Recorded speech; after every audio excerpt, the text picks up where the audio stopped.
하나님 말씀은요, 로마서 9장 14절에서 18절 말씀입니다. 봉독하겠습니다. 신약성경 251페이지 정도에 있습니다. 그런즉 우리가 무슨 말을 하리요? 하나님께 불의가 있느냐? 그럴 수 없느니라. 모세에게 이르시되 내가 긍휼히 여길 자를 긍휼히 여기고 불쌍히 여길 자를 불쌍히 여기리라 하였으니 그런즉 원하는 자로 말미암음도 아니요 다른 박질하는 자로 말미암음도 아니요 오직 긍휼히 여기시는 하나님으로 말미암음이니라. 성경이 바로에게 이르시되 내가 이 일을 위하여 너를 세웠으니 곧 너로 말미암아 내 능력을 보이고 내 이름이 온 땅에 전파되게 하려 함이라 하셨으니 그런즉 하나님께서 하고자 하시는 자를 긍휼히 여기시고 하고자 하시는 자를 완악하게 하시느니라. 아멘. 오늘은 제롬 잔티우스의 절대 예정론 8번째 시간, 하나님의 긍휼하심에 대한 명제 7가지란 제목으로 한번 살펴보도록 하겠습니다. 페이퍼는 7페이지가 되겠죠? 잔티우스의 절대 예정론, 하나님의 긍휼하심이 어떠한 차원에서 긍휼하시냐, 어떻게 긍휼하시냐에 대해서 7가지 이렇게 명제를, 설명을 써놓은 잔티우스의 설명을 우리가 함께 살펴봄으로써 하나님께서 어떻게 하시고자 하는 자를 긍휼히 여기시고 하시고자 하는 자를 완악하게 하시는지에 대하여 살펴보도록 하겠습니다.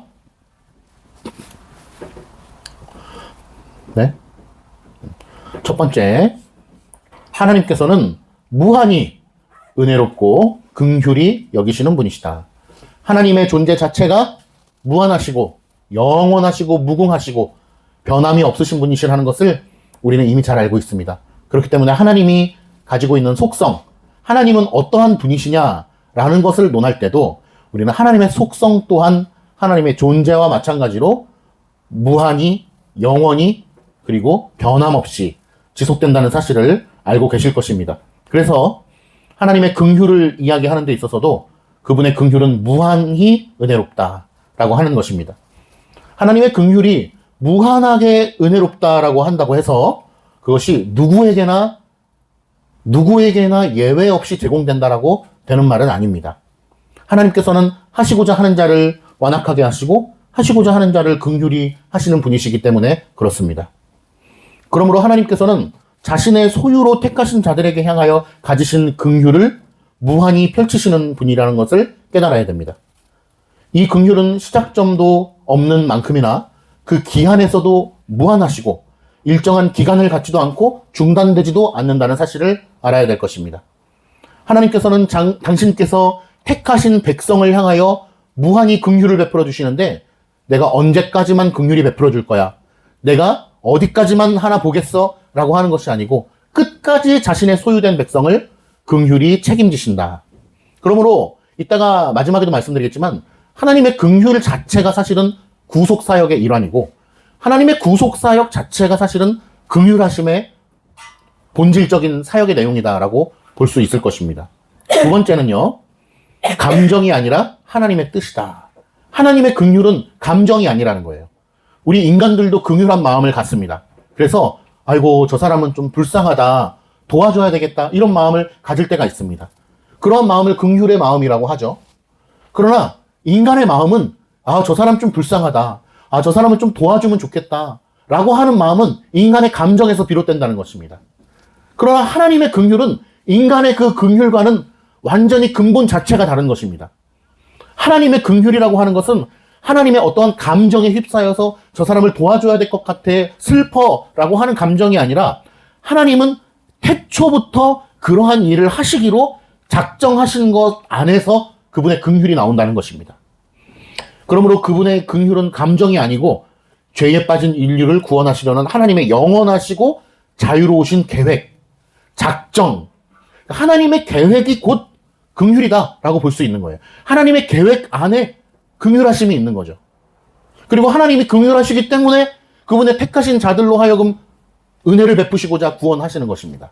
명제 2번에 2번 보실게요. 하나님의 성품을 훼손하지 않습니다.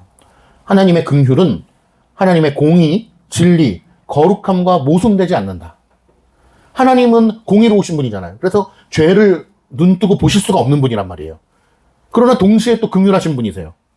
그러나 하나님의 공의와 이러한 긍휼이 충돌되지 않는다. 죄의 지배 아래 있는 인간을 건져내서 하나님과 다시 깊은 관계를 맺게 하는 것이 가장 정의로운 방식이다.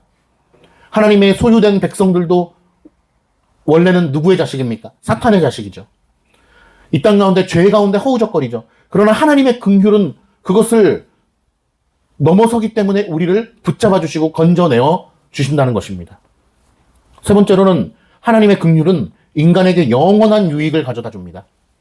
결국 하나님의 긍휼은 단순히 불쌍히 여기는 마음을 넘어서 인간을 어디로부터 구원해 주시냐? 죄로부터 구원해 주신다는 것입니다. 근원적으로 구원해 주시는 거예요. 단순히 불쌍하기 때문에 도와주고 몇 푼 도와주고 이런 것이 아닙니다. 병고침 해주고 경제적으로 도와주고 이런 것이 아니고 죄로부터의 해방을 허락해 주신다는 것입니다. 하나님을 그릇되게 믿는 자들의 특징은 무엇입니까? 죄로부터의 해방을 말하지 않고 경제적인 구원, 육신의 아픔으로부터의 구원, 이 세상에서의 행복하기를 바라는 마음, 이런 것들로 예수 그리스도를 사용하려고 하는 악한 마음이 있지만 하나님을 참되게 바르게 믿는 사람들이 하나님으로부터, 하나님의 긍휼로부터 받는 혜택은 무엇입니까? 바로 죄로부터의 구원인 것입니다. 이 땅에서의 얄팍한 행복을 구하고자 하는 것이 아니고 하나님으로 말미암아 영원히 행복하게 하려는 하나님의 크신 긍휼의 뜻인 것입니다. 그러므로 하나님의 참된 긍휼을 깨닫는 자는 지극히 크신 상급 되신 하나님을 깨달을 수밖에 없습니다. 하나님의 진정한 긍휼은 그 어떤 선물보다도 하나님 자신이 선물이 되어주셔서 우리로 하여금 내어준 사랑이기 때문에 그렇습니다. 8페이지 명제 3번 보겠습니다. 두 가지 차원의 하나님의 긍휼입니다. 하나님의 긍휼은 두 가지 차원으로 나눌 수 있습니다. 첫 번째는 일반 은총적 차원이요, 두 번째는 특별 은총적 차원입니다. 첫 번째는 하나님께서 만드신 모든 피조물, 모든 사람들에게 주시는 은혜입니다. 햇빛과 비를 내려주시고 사람들을 살려주시는 은혜입니다. 모든 인간에게 필요한 것을 공급해 주시는 은혜입니다. 이것은 하나님의 관대하심이죠. 하나님께서는 구원하실 자와 구원하지 않으실 자를 정해 놓으셨음에도 불구하고 또 하나님의 피조물로서의 인간을 사랑해 주심으로 말미암아 긍휼을 베풀어 주심으로 말미암아 비를 내려 주시고 햇빛을 공급해 주시는 것입니다. 그 다음으로는 특별한 긍휼이 있습니다. 이것은 타락한 가운데에 선택되어진 백성들에게 특별히 베풀어 주시는 구원의 은혜입니다. 햇빛과 비, 이 땅에서 누리는 모든 것은 모든 피조물들이 동일하게 누리는 것이지만 하나님의 선택된 백성들이 특별하게 누리는 것이 있다면 그것은 바로 구원에 대한 것입니다. 그러므로 구원의 은혜라고 하는 것은 바로 특별한 하나님의 긍휼하심입니다. 이것은 삶을 단순히 윤택하게 하는 차원을 넘어서서 그리스도를 통하여 죄를 용서받고 의롭게 하시며 성령으로 새롭게 하시고 끝까지 믿음을 지켜 행하게 하심으로 영원한 영광에 이르게 하는 것입니다. 곧 구원의 서정이요 구원인 것이죠. 구속의 사역을 통하여 하나님께서는 특별한 백성들에게 은혜를 베풀어 주신다는 것입니다. 눈으로 보기에는 어떻습니까? 세상 사람들과 하나님 믿는 사람들이랑 똑같아요. 별다를 것이 없어요. 똑같이 가난하고 똑같이 일해야 되고 똑같이 육신의 병이 듭니다. 그러나 특별히 우리에게 은혜를 주신 것이 있다면 바로 구원이죠. 그렇기 때문에 하나님을 믿는 사람으로서 구원의 은혜, 구원의 참된 확신을 누리고 살아가고 있지 못하다면 그것은 가장 불행한 사람이 되는 거예요. 지극히 크신 상급 되신 하나님을 우리에게 주셨음에도 불구하고 그거를 누리지 못하고 알지 못하고 살아간다라고 하는 것은 대단히 안타까운 일이 되는 것이죠. 그런 차원에서 우리가 개혁파 장로교회의 성도로서 살아가는 것은 너무나 행복한 거고 너무나 하나님께 감사한 것이에요. 하나님의 지극히 크신 상급 되신 하나님을 가장 잘 알 수 있고 누릴 수 있는 신학의 체계 아래 교육받고 있기 때문에 그렇습니다. 이것은 뭐 다른 어떤 신학 체계나 교회를 정죄하고자 하는 것이 아니고 그만큼 은혜를 받았다. 은혜를 받은 사람의 태도는 어떻습니까? 감사와 영광과 찬송을 하나님께 올려드릴 뿐만 아니라 하나님의 명령을 준행하고 복음을 위하여 우리의 목숨을 아끼지 않는 자로서 삶을 살아가는 것이죠. 사도행전의 대명령을 우리가 지켜 행하는 것입니다. 요컨대 하나님께서는 모든 사람에게 일반 은총적 차원에서 은혜를 베풀어 주시고 긍휼을 베풀어 주시고 또 동시에 택한 자들에게 구원으로 이끌어 주시는 특별한 구원의 은혜를 베풀어 주신다. 그러나 이 세상의 모든 역사는 사실은 택자들을 중심으로 해서 하나님께서 섭리하시고 역사하신다는 사실을 깨달아야 됩니다. 택자를 중심으로. 이 영종도에 이 나무와 풀들이 왜 있냐? 우리 택자들을 위해서 있는 거예요. 모든 역사가 그렇습니다. 교회 중심의 역사입니다. 택자 중심의 역사인 것입니다. 이것을 생각하고 하나님과의 관계를 바르게 설정할 수 있기를 간절히 소망하는 것이죠. 명제 4번, 두 가지 차원의 하나님의 긍휼. 이 두 가지 사실은 서로 모순되지 않습니다. 첫 번째는 하나님께서 주시는 구원과 영광은 택하신 사람들에게만 주어진다. 이것은 하나님의 예정에 따른 것이죠. 하나님께서는 누구를 구원하고 누구를 구원하지 않으신다라고 하는 것은 하나님의 예정에 따른 것이고, 또 동시에 누구든지 원하면 예수 그리스도를 찾아 나올 수 있는 것입니다. 누구든지 복음에 목마른 자들은 예수 그리스도를 믿고 나오게 되는 것입니다. 복음의 초청은 누구에게나 열려 있다라고 하는 것입니다. 얼핏 보면 이 두 가지는 모순된 것처럼 보이지만 그렇지 않다라고 하는 것입니다. 하나님의 예정하심은 누구만 알아요? 하나님만 아시는 거예요. 우리가 알 수 없는 것입니다. 그러므로 우리가 볼 때 우리 차원에서는 누구라도 하나님의 택자인 것처럼 여기고 그를 대해야 한다는 것이죠. 그런데 우리가 자칫 잘못해서 저 사람은 택자가 맞아. 저 사람은 아닌 것 같아. 저 사람은 교회를 나오고 참된 신앙을 가지고 있으니까 택자인 것 같은데 저 사람은 아닌 것 같아라고 하는 교만심에 빠져서 이분법적으로 생각하는 경향이 있는데 그렇지 않은 것입니다. 우리는 어때야 돼요? 우리는 누구라도 택자인 것처럼 생각하고 복음을 전하고 전도해야 되는 것입니다. 만약에 그러한 자세가 없다면 우리는 이 모순된 사실 속에서 살아가고 있는 행위론적 모순된 사람일 수도 있다는 것입니다. 왜 모순이 아닌가? 특별히 하나님께서는 어떤 사람들의 마음속에 원하는 마음을 주시기 때문입니다.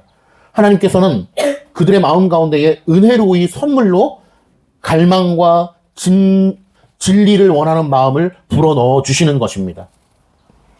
그 사람들은 복음을 듣고 진심으로 원하게 되고 구원에 이르게 되는 것입니다. 그러므로 이 두 가지 사실은 모순되지 않는다. 충돌되지 않는다.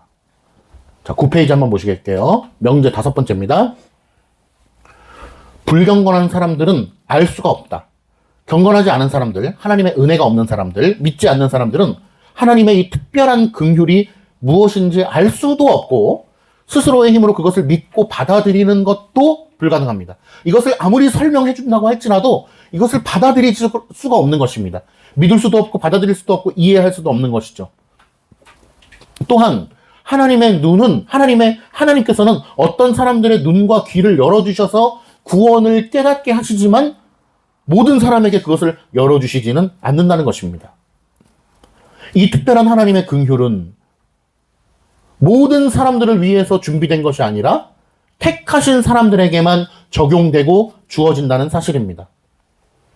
성경의 말씀처럼 택하신 자들은 진리를 갈망하게 되고 그것을 얻게 되지만 나머지 사람들은 오히려 마음이 완고해진다라고 하는 것을 알게 됩니다. 명제 6번째, 하나님의 사역 전체가 긍휼이다. 너무나 맞는 말씀이죠.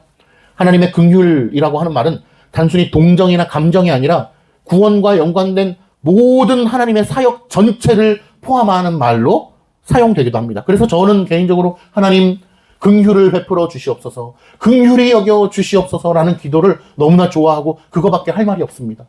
하나님 저를 불쌍히 여겨 주옵소서, 긍휼히 여겨 주시옵소서라고 하는 말 외에는 기도할 것이 사실 생각이 나지 않을 정도로 하나님의 불쌍히 여겨주심, 하나님의 긍휼이 아니고는 아무것도 할 수 없다는 것을 깨달을수록 하나님께 더욱 의존하게 되는 것이죠.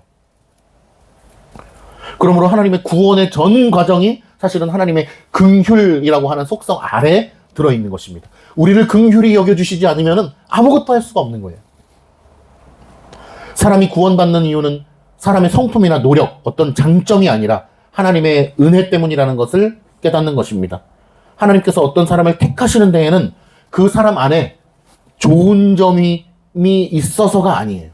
엄마 아빠가 우리 어린이 성도들을 사랑해주고 좋아해주는 것은 우리 여러분들이 어떤 걸 잘해서가 아니에요. 어떤 걸 잘해서 이뻐하는 게 아니고 그냥 좋아하는 거예요. 이걸 해도 좋아하고 저걸 해도 좋아하는 거예요. 무조건적인 사랑이에요. 하나님께서는 택자들을 향하여 무조건적인 사랑을 베풀어 주신다. 그 근거는 무엇이냐? 하나님의 기쁘신 자신의 뜻 가운데서만 발현되는 것입니다. 어떠한 이유가 있진 않아요.